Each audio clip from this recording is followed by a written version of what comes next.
कि आपका क्या मूड है और किसी का धुआं निकलना है। और इस अब लोग कहते हैं कि हम हिंसावादी हैं, हमको अहिंसक बनना चाहिए। मैं तो ये कहता हूं क्षत्रियों से कि आपको रक्षा के लिए अगर जरूरत पड़े और हथियार उठाना पड़े तब भी उठाना चाहिए, नहीं तो हमको कोई नहीं बख्शेगा। और उन्होंने कहा कि आप कहाँ हो,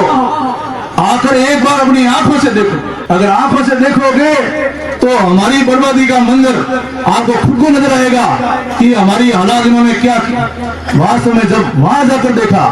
तो हमारी खुद के सीने में आग लगी, ज्वाला भड़क उठी कि क्या इस प्रकार का भी वारदात हिंदुस्तान के इतिहास में हो सकती है। सबसे पहले मैं जगत जननी जगदम्बा राज राजेश्वरी कुल देवी माँ नामनेच माता जी के चरणों में बारंबार वंदन और नमन करते हुए प्रातः स्मरणीय दाता वीर शिरोमणि राव देवराज जी के चरणों में बारंबार वंदन और नमन करते हुए आज आपको सबरो सौभाग्य है कि हर वर्ष की भांति आप एक जाजम माते बैठ और वीर शिरोमणि देवराज जी की जयंती बड़े हर्षोल्लास के साथ मनाओ। और आज भी जिन तरीके अपने समाज अध्यक्ष आदरणीय जिसा कल्याण सिंह जी और समाज उपाध्यक्ष रहा आदरणीय जोर सिंह जी एक बहुत अच्छी पहल करी कि हर साल एक गांव जयंती मनाई और वह पहलो सार्थक परिणाम अपने आज देखने मिले कि उत्तरोत्तर जयंती में और मेड़ो नगू भरी जाए अपने बड़ी संख्या में अठे दाता रे चरणों में अठे हाजिर हो। और वास्तव में और बहुत ही देवतुल्य सभा अठे हुए इतो शानदार जानदार कार्यक्रम है जबकि पहल कल्याण सिंह जी और जीसा आदरणीय जोर सिंह जी करी। आज वे स्वर्ग में उमरी आत्मा प्रसन्न हो रही हो। आज मुझे की पहल करी, आज लौट तो इस आज जयंती मना रहा है। तो सबों पहले तो मैं हमारे लौट तेरे परिवार ने बहुत बहुत धन्यवाद आभार व्यक्त करूं कि आप इतनी शानदार और जानदार व्यवस्था करी। मेहमानों ने भी याद करिया, भाइयों ने भी याद करिया और आप सब लोगों ने दर्शन लाभ मौको मिलियो, आशीर्वाद देने अवसर मिलियो और सभी राजनेताओं मार्गदर्शन मिलियो। इन वास्ते मैं लौटता परिवार ने बहुत बहुत धन्यवाद दूं, आप आभार व्यक्त करूं और आपने बहुत बहुत साधुवाद दूं कि आप बहुत शानदार आयोजन अठे राखी। इन आयोजन रे सो अवसर माते अठे विराजमान राजस्थान सरकार रा कैबिनेट मंत्री इन्हीं विधानसभा क्षेत्र रा नेतृत्व कर रिया बड़ा भाई आदरणीय गजेंद्र सिंह जी खियूसर साहब, कैबिनेट मंत्री दाता शंभू सिंह जी साहब झुंझारू और समाज रो कठे भी काम पड़े और उठे आन माथो देवने वास्ते हमेशा तत्पर रहा। एड़ा झुंझारू नेता हनुमान सिंह जी राठौड़ साहब, राव साहब, आदरणीय मोती सिंह जी, हमें तो है ही झूंझ रिया है। झुंझारू नेता करण सिंह जी खींची साहब, झूंझ हो को झूंझो नहीं। पीसीसी का मेंबर भाई उमेश सिंह जी राठौड़ साहब, मोरा विनायक मोतियों मूंगा, मारा नाव राशि बाबू सिंह जी इंदा साहब, इन देवतुल्य सभा में विराजमान गांव रा गणमान्य सज्जनों, पितातुल्य बुजुर्गों, नौजवान साथियों, समाज की प्रतिभाओं, पत्रकार साथियों, दुर्गा स्वरूपा माताओं बहनों और प्यारा बच्चों, वीर शिरोमणि देवराज जी जयंती अभी मनाओ। अपना पूर्वज वीरम देव जी अटे क्षेत्र में आन छड़ी लोटी और बहुत बड़े भूभाग माते आप साम्राज्य कायम कर और साम्राज्य कायम कर और आज बड़े भूभाग माते 24 गांव में वीरम देव जी का संतान अपना पूर्वज राव देवराज जी अटे शासन करियो। और आज मैं कह सकूं कि वो गायों की रक्षा के वास्ते 36 कौम ने इन धरती में आपरे हाथे लेन उमरी रक्षा करने वास्ते वो अठे बसाने वास्ते जिन नगरों को साम्राज्य याद करियो आज भी वो स्वर्ण अक्षरों में लिखी जियो, वो एक नयो इतिहास बनी और इतिहास बनी इन वास्ते वीर शिरोमणि देवराज जी का गुरुदेव आदरणीय बालीनाथ जी उमरी जकी तपस्या ही आन बान शान और स्वाभिमान जिन नगरी मोने एक गरिमा ही उन्हीं भावना देखते हुए उन्हें वरदान दियो कि मैं उन्हें 5 तत्वों ज्ञान कराऊं, 5 तत्वों ज्ञान राखो तो आप हमेशा अजय और हमेशा अमर रहे हो। और तत्व बताते हुए उन्होंने कहो कि एक समय एड़ो कदे ही नहीं आवे लेकिन एड़ो समय आए जिन दिन आप ईश्वर में विलीन हो और वो समय कद आई वो 5 तत्व बताया कि ये तो अनोरी कैरी छिया और नीचे हरी घास होई, दोबरी घास, काड़े गेटेरो मांस, भूरी भैरो दही और 6 हिंग अखाड़ेरो माछो, ये 5 तो वेड़ी उन दिन आप ईश्वर में विलीन हो। वास्तव में आप देखिए बेला कि वे देवराज जी पुगलियों रवाना हो सेजरा होपरा और आपरे लश्कर रहे हाथे जब केरली नाडी ने पहुंचिया और केरली नाडी में उठे वही जो सब 500 तो मिलिया और 500 तो मिलते ही केरी छिया में गया। केरी छिया माते दोबरी हरी घास होती उठे पड़ोस रे मने जाखड़ जाट रहता वो लापरान उठे हरी दोबरी घास माते छेंगियो मचो ढाड़ियो और वो उठे विश्राम करने हो आग्रह करियो और वे मासे माते बैठिया बैठन जाखड़ जाट थाली कुर्सन लाया और थाली कुर्सन लान मोरे आगे परोस पाई जिंदे वो मांस रो कोलियो ले दही रो कोलियो ले ऊपर देखियो जब उन्हें एहसास हो कि वे जो बालीनाथ जी मने वरदान दियो वो वरदान आज पूरा हो रियो है और वो देखियो कि वास्तव में कह रिछियां है छेंगियो मछो है नीचे हरी दोब है और थाली रे मोने पूछियो जाट भाई ने कि भाई थाली में वो भैंस और दही तो के दही भैरी भूरी भैंस रो और काले घेटे रो मांस जना हुआ हाथ जोड़ मोने कह दियो कि भाई देखो अब वो वरदान पूरा हो गयो और मने अब ईश्वर रे हेलो आ गयो एकदम वो सब आ गया ले हाथ जोड़ और ईश्वर में विलीन होया। वास्तव में ऐसा इतिहास हमारे पूर्वजों है जब वो इतिहास वरदान में पायो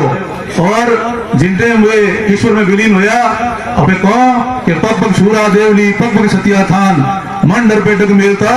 रंग है राजस्थान। वास्तव में राजस्थान रो रंग और राजपूताना रे कारण पड़ियो अठे अठे गैर रक्षा रे वास्ते सीमा री रक्षा रे वास्ते इन कौम री रक्षा रे वास्ते धरती री रक्षा रे वास्ते और किने मती अन्याय हो अत्याचार हो उन अत्याचार ने और न्याय दिलाने वास्ते अपन अठे लड़ाई करता करता शीश कटिया धड़ दड़िया और शीश कटन धड़ दड़िया उमोरी जगह जगह मूर्तियां हैं लारे लगा सती होया उमोरी भी मूर्तियां हैं इन वास्ते रानी सा सिरोजा देवड़ी जी उगलिये में उन्होंने एहसास हो वैराग उठियो और मोरा रोंगटा खड़ा हो गया और पुगलियों में पैदल रवाना होया उतरे देवराज जी अर्थी आ रही और वीर शिरोमणि देवराज जी और रानी सा दोनों मिलन सोमेश्वर गांव में हो और उन सोमेश्वर गांव में वही देवड़ी सती आप रे कोड़े में ले और देवराज जी रहते हुए सती होया। आज वो लोग काले जागरण हो तो उठे छतरी है उठे शिलालेख लागड़ो है और शिलालेख मते वही पूरी इतिहास हिस्ट्री रो उठे वर्णन हुए है। तो इन वे वीर शिरोमणि देवराज जी रो ईश्वर विलीन हुए और आओ इतिहास अपर हम ही है। आज आप सब अबार करण सिंह जी कहता कि वास्तव में जब आक्रांताओं आक्रमण इन देश में उनके अपनी अस्मिता ने अपनी स्वाभिमान ने अपने आन बान और शान की रक्षा करने के वास्ते पूरे हिंदुस्तान का गौरव और हिंदुओं का गौरव ये अपनी अस्मिता बचाने वास्ते खुद स्वयं पद्मनी माता माँ पद्मती ने राजा रतन सिंह जी को सेना ने इन प्रकार आह्वान करियो तो कि आप जाओ राष्ट्रीय रक्षा करो और राष्ट्रीय रक्षा करते करते रण रे मोने जहाँ पर रण खेत हो जा दियो और पाची पीठ पर दिखा दियो आप रण खेत हो दियो मैं मेरी आन बान शान और लाज रखने वास्ते जो मने करना पड़ेगा मैं करा। अलाउद्दीन खिलजी ने जब चित्तौड़ माते किले माते आक्रमण करियो तो 16,000 शतरानियों ने उन्होंने नेतृत्व माने जहाँ प्राण अग्नि स्नान करियो और अपने आप को जोर के हवाले किया। ऐसा बड़ो इतिहास विश्व में इन बड़ो इतिहास कोई कठिन नहीं मिल सके इन वास्ते। तो अब देखो क्षत्रियों का इतिहास वास्तव में हिंदुस्तान में अगर क्षत्रियों के इतिहास को इस इतिहास के पन्नों में से अलग कर दो तो पीछे कोई इतिहास बचता नहीं, खाली कोरे कागज बचते हैं। इन वास्ते इन हिंदुस्तान ने इन राजस्थान ने खास तौर राजपूताना कहो और राजपूताना रो इतिहास इन इतिहास ने खत्म करने के वास्ते हिंदुस्तान ने इतिहास ने खत्म करने के वास्ते विदेशी आक्रांता आज भी साजिश कर दिया है और साजिश कर पड़ा एक फिल्म निर्माता ने खूब सारो धन दियो जैसे दाऊद है और भी कई नाम आ रहा है कि आप अगर हिंदुस्तान को मिटाना है तो हिंदुस्तान को मिटाने से पहले हिंदुस्तान के इतिहास को खत्म करो। हिंदुस्तान का इतिहास खत्म होगा तो हिंदुस्तान अपने आप खत्म हो जाएगा। ये एक बड़ी साजिश थी और साजिश के कारण ये पद्मावती माता फिल्म बनाई गई। फिल्म के साथ साथ हमारे इतिहास में छेड़छाड़ की गई, इसलिए पूरे हिंदुस्तान का ये क्षत्रिय उद्दलित हुआ और सड़कों पे आया। इन वहां से मैं खास तौर आज इन अवसर माते विशेष तौर अपर तो मारवाड़ राजपूत सभा है, उन्होंने और पूरे राजस्थान में पूरे हिंदुस्तान में जिन रंगों ने अभियान ने चलायो और क्षत्रियों ने जागृत करिया, मैं खास तौर पर करनी सेना ने बहुत बहुत धन्यवाद दूं कि आपने राजपूतों को चलाया और राजपूतों की शक्ति का एहसास कराया। पूरे हिंदुस्तान नहीं पूरे विश्व को इन क्षत्रियों की ताकत का एहसास दिला दिया कि क्षत्रियों में क्या ताकत है और किस तरीके से क्षत्रिय एकजुट होता है, ये उनको सबको एहसास कराया। वहां से मैं लोग भी मांग करी कि खास तौर पर राजस्थान का इतिहास है, सबसे पहले राजस्थान बैन करे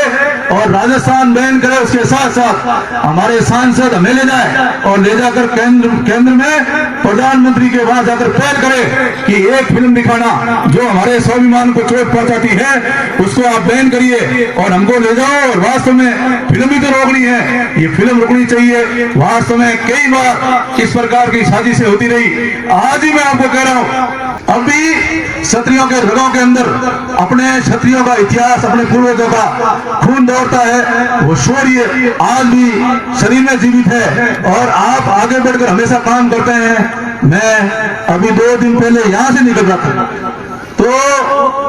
दो नौजवान, हमारे 2 नौजवान भाई मोटरसाइकिल पर यूं दौड़ रहे थे, एकदम बड़ी गाड़ी एलपी के आगे आगे, फिर घूम करके एलपी वाले ने उसको बचाव किया तो हमारी गाड़ी के आगे, तो मेरे साथ जो बैठे थे साथी उन्होंने कहा, एमएलए साहब इन्होंने इसमें क्लियर किया, इसमें क्या आप अभी गाड़ी पूरी साइड में ले लो। मैंने कहा रो करके इनको समझाए तो सही, क्या समझाओगे, इनके समझ में नहीं आएगी। इन वहां से मैं आप सबके चरणों में प्रार्थना करनी चाहूँ कि अब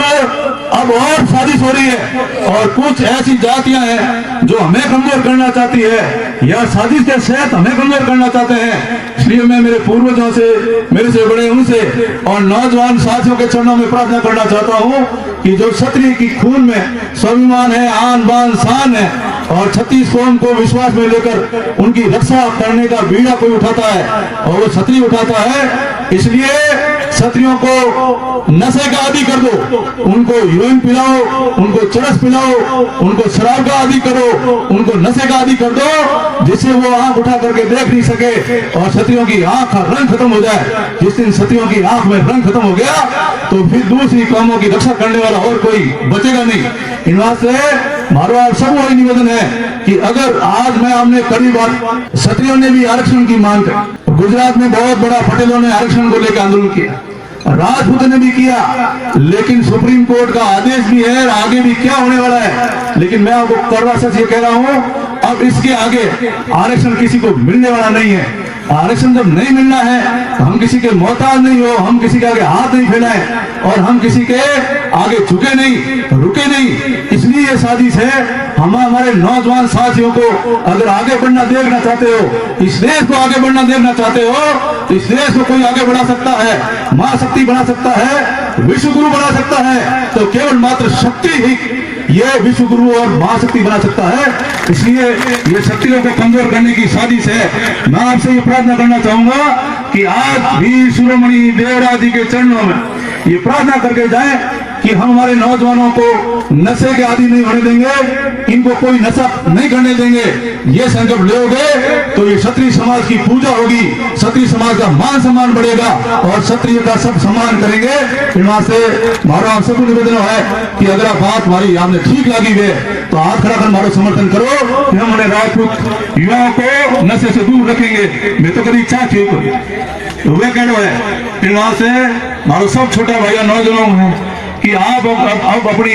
अगर लाज रखना चाहते हैं तो कम से कम नशे से दूर रहें और हमारा आप खास स्वरूप निकले। अब आप देखिए बेटा, सब लोगों ने बात कर सावड़ों का जो मामला हुआ और सावड़ों के मामले को अब मामले में जब हमें अवगत करे और उन्होंने कहा कि आप कहाँ हो, आकर एक बार अपनी आंखों से देखो। अगर आंखों से देखोगे तो हमारी बर्बादी का मंजर आपको खुद को नजर आएगा कि हमारी हालात इन्होंने क्या किया। वास्तव में जब वहां जाकर देखा तो हमारी खुद के सीने में आग लगी, ज्वाला भड़क उठी कि क्या इस प्रकार का भी वारदात हिंदुस्तान के इतिहास में हो सकती है। आपने देखा होगा कि हमारे वहाँ के ग्रामीण लोग, नौजवान लोग जो क्षत्रिय थे वो तो घरों से बाहर, और पीछे से वहाँ पर जो दो मात्र अपराधियों का झगड़ा, जो अपराधी लड़े पहले तो वो आपस में आपने साझेदार, वो पार्टनर थे, और पार्टनर में उनके से अनबन हुई, रंजिश हुई, तो रंजिश में वो आपस में उनका झगड़ा हुआ, और झगड़े में तो कोई लाडू तो फटे, और कोई अपनी आत्मरक्षा करने के लिए अगर हथियार उठाए टक्कर दे, तो आपने देखा होगा वहां पर जो वारदात हुई है वास्तव में मारने के लिए तो हनुमान शाही आए थे, कान सिंह को गोली लेकर उस गांव के अंदर, और उसके बाद में कान सिंह पहले छुपा, फिर अपने साथियों को बुलाया, और फिर भी उसने पीछा किया, और पिस्तौल से उन्होंने जाकर गोली चलाई। वो गोली दलपत सिंह की लगी, अगर गोली हाथ में नहीं लगकर सीने में लगी होती तो दलपत सिंह भी आज संसार में नहीं होता। उन्होंने अटैक किया, उसके बाद जब उन्होंने और बंदूक चलाई तो उन्होंने बोलेरो की गाड़ी खोली, और बोलेरो की फाटक बंद करते वक्त वो उनकी पिस्तौल बोलेरो की गाड़ी में फंसी मिली, और वो बरामद हुई। और ये जब देखा कि अब ये गोली से हमको भून देगा, तब जाकर के टक्कर लगाई और उनकी हत्या हुई। ये प्रकरण हुआ, और अपनी आत्मरक्षा के अंदर उन्होंने उसके ऊपर गाड़ी चलाई है। मैं तो आप सबसे ये कहना चाहूंगा, अब लोग कहते हैं कि हम हिंसावादी हैं, हमको अहिंसक बनना चाहिए। मैं तो ये कहता हूं क्षत्रियों से कि आत्मरक्षा के लिए अगर जरूरत पड़े और हथियार उठाना पड़े तब भी उठाना चाहिए, नहीं तो हमको कोई नहीं बख्शेगा। और हम ये नहीं है कि अपनी आत्मरक्षा के लिए हम किसी का आगे झुक जाएं, हम रुक जाएं, हम अपना सर कर दें कि हमारा सर काट लो। अरे हम तो सर लाने वाले थे और अब सर कटाने वाले नहीं है, सर गिनाने वाले हैं। इस बात से मारो आप सब वही निवेदन है कि वास्तव में ऐसे हालात में वहां पर जब ये मर्डर हुआ तो मर्डर के समय में यहाँ हमारे राजपूत पुलिस अधिकारी, यहाँ सीओ अजीत सिंह थे, राजपूत अफसर, थानों के अफसर थे, वो हाथों हाथ पहुंच जाते हैं। और राजपूत को अपना कर्तव्य बोध होता है,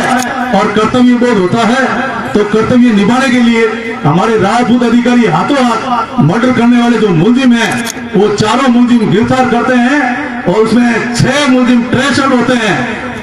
4 राजपूत और 2 जाट। अब बताओ ये कोई जातिवादी हिंसा थी क्या? ये कोई जातिवाद था क्या? अपराधी की कोई जात होती है क्या? है ना, अपराधी की कोई जात नहीं होती,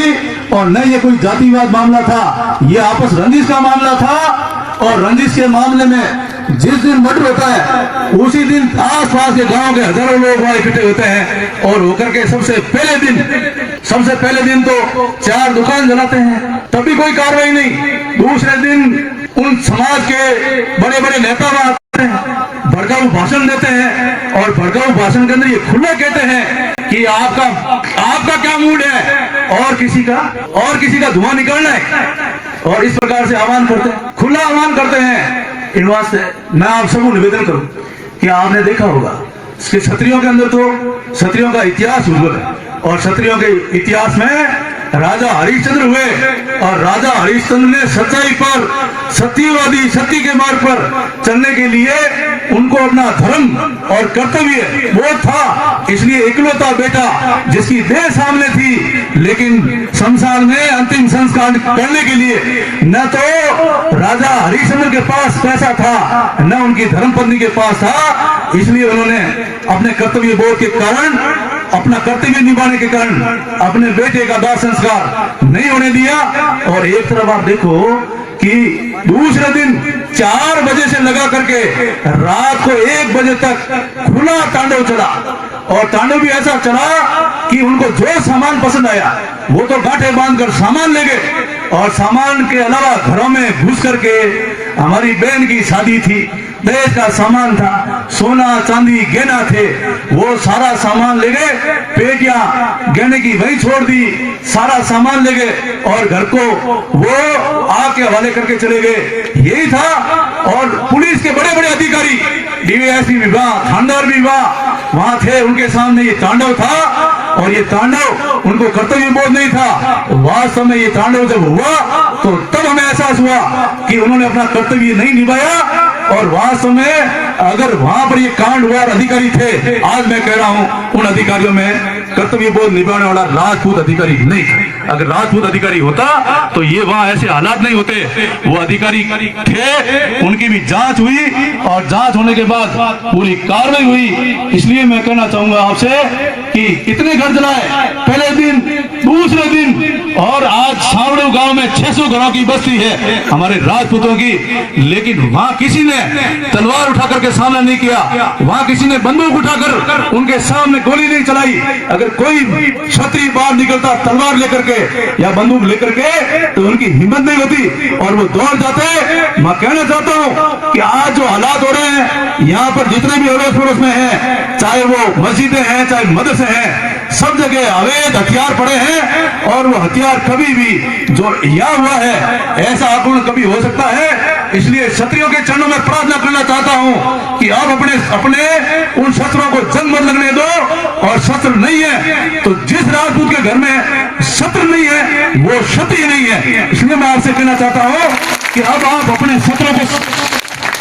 शस्त्र को संभालो, और शस्त्र नहीं है तो आज से ही शस्त्र खरीद लो और घरों के अंदर रखो। अब क्या हो रहा है, सावड़ों का जब मामला हुआ तो 36 कौम कहने लगी कि राजपूत के साथ अन्याय हुआ, राजपूत को न्याय नहीं मिलेगा। तो राजपूत को न्याय नहीं मिलेगा तो हमें कौन न्याय दिलाएगा? राजपूत अपनी रक्षा नहीं कर सकता तो हमारी क्या रक्षा करेगा? इसलिए मैं आप सबसे निवेदन करना चाहता हूं कि वास्तव में 36 कौम आपके सामने देख, ये क्षत्रिय हमारा रखवाड़ा, जब क्षत्रिय लड़ता था मैदान में और सामने वाला दुश्मन नहीं रहता होता था, या तो अपनी तलवार फेंकता था या उसके सामने तलवार उसको थमाता था कि लो तलवार और मेरे से युद्ध करो। निहत्थे पर हम कभी वार नहीं करते थे और दुश्मन भी हमारी शरण में आता था तो उसकी भी रक्षा राजपूत करता था। इसलिए हमने कहा कि आपने हमारी अबला बहनों को, हमारी माताओं में ने घर में थी, वहां जाकर के आपने मौका और अवसर ढूंढा और इस प्रकार से आपने हमला किया। अगर वास्तव में आपको आप में वीरता है, अगर थोड़ा बहुत भी आप में दम है तो आप चैलेंज करके आओ कि हम इस तारीख को इतने बजे आपके घर जलाने आएंगे या आपसे लड़ने आएंगे, फिर देखते हैं कि आप कैसे हमारी आपकी ताकत को देते हो, तब हम दिखाएंगे। आप ये कौन सी वीरता उन्होंने दिखाई है, मुझे ये समझ नहीं आता। ये वीरता नहीं है, ये कायरता है। उन्होंने वह अन्याय किया, अत्याचार किया और हमेशा क्षत्रिय अन्याय और अत्याचार के खिलाफ लड़ा। महाराणा प्रताप लड़े, इस राष्ट्र के लिए लड़े और राष्ट्र के लिए लड़ते लड़ते